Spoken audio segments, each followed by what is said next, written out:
This week it is reported that Test Valley's chief executive is appalled at the prospect of the borough being split and the district of Andover being annexed to Basingstoke. We went along to Beechurst to meet with Jerry Blythe. We're very, very concerned about this leaked information.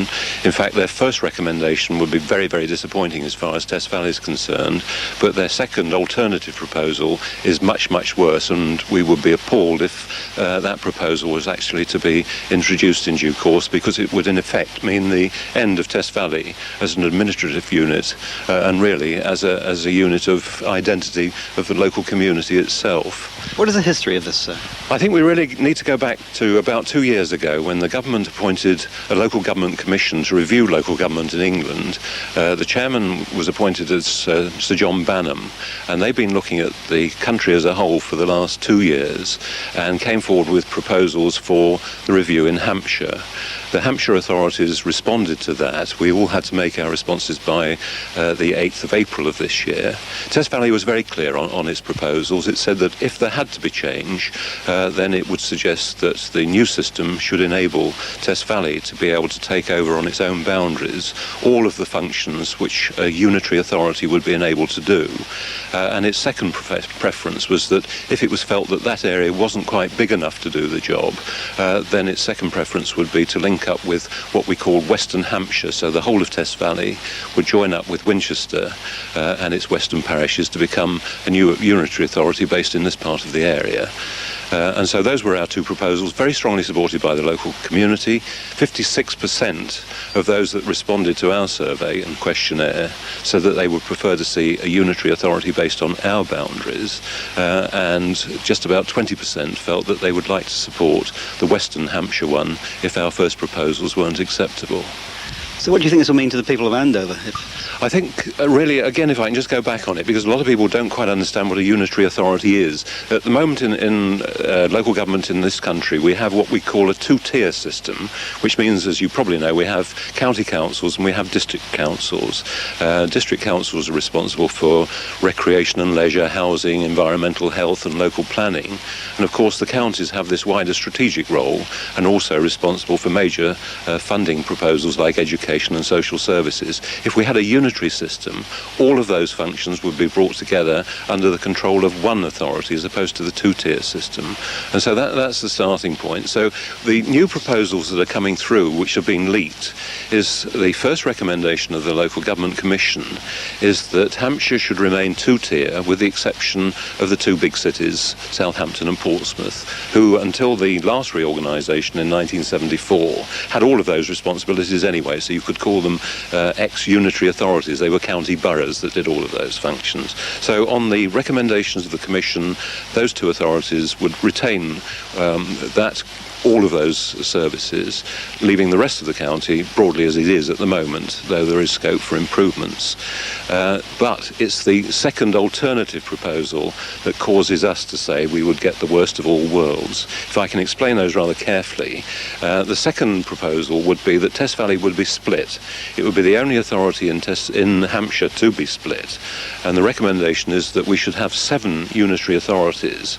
And as far as Test Valley is concerned, the split would mean that Andover and its northern parishes would be linked to Basingstoke. And so we are quite appalled at the prospect of that, because not only would it mean that the prosperity of Andover, we believe to some extent, would be reliant on the future of Basingstoke, because we would be in a minority there. We've always regarded Andover and Basingstoke to be in competition for new jobs, for example, in trying to attract new companies here. The local business community have always expressed their great concern about that.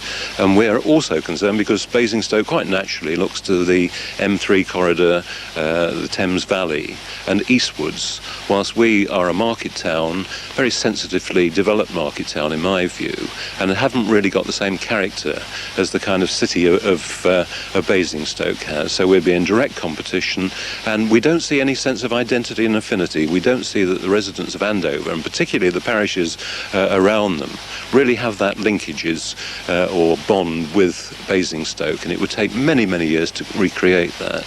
So what can the public do after the the official announcement on the 14th of June? On the 14th of June, that will be the beginning of public participation, and therefore anybody who feels as strongly as the Borough Council does, hopefully will be writing to the Commission, writing to their MPs, but more particularly within a few weeks of the 14th of June, everybody in Hampshire, and of course that includes Test Valley, will be receiving a publication, a pamphlet from the Local Government Commission with the request that they make their views known. I understand there are going to be 3 boxes. You either tick the first preference, the second preference, and there may be a box for an alternative.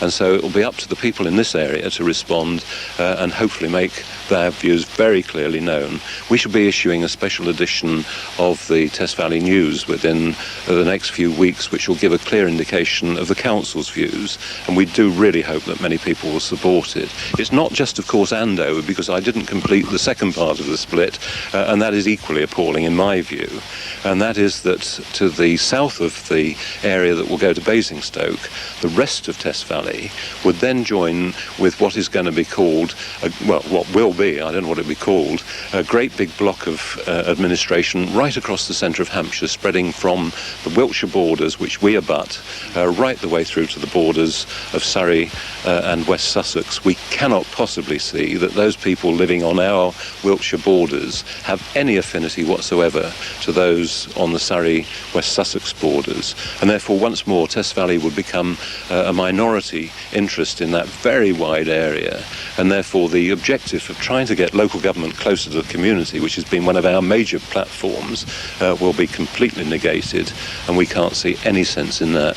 So Test Valley would really, under that prospect, disappear completely if the bottom end with Romsey goes into this huge great area with 250,000 population, bigger than 5 English counties as they exist at the moment, and the northern end go to Basingstoke where there's no affinity as we see it, then Test Valley really wouldn't be here any longer as an entity. Well, all residents have got until the 15th of August to submit to the Commission. Yes, they have. And not only, as I said before, to the Commission, but hopefully they'll let both Sir David Mitchell and Michael Colvin also know their views, because clearly, at the end of the day, it's going to be a government decision. The Commission only makes recommendations to the government. And what we're really hoping to see is that when it comes to the government, they do really take account of our very strongly held local views. When they started the whole of the review, they said that one of the paramount things is to take into account local opinion, and we believe local government is much more important than the proposals that we see affecting Test Valley. Well, thanks very much indeed for talking to us, and we'll be following this matter with great interest. Thank you very much indeed, and we hope you'll support us as well. Thank you.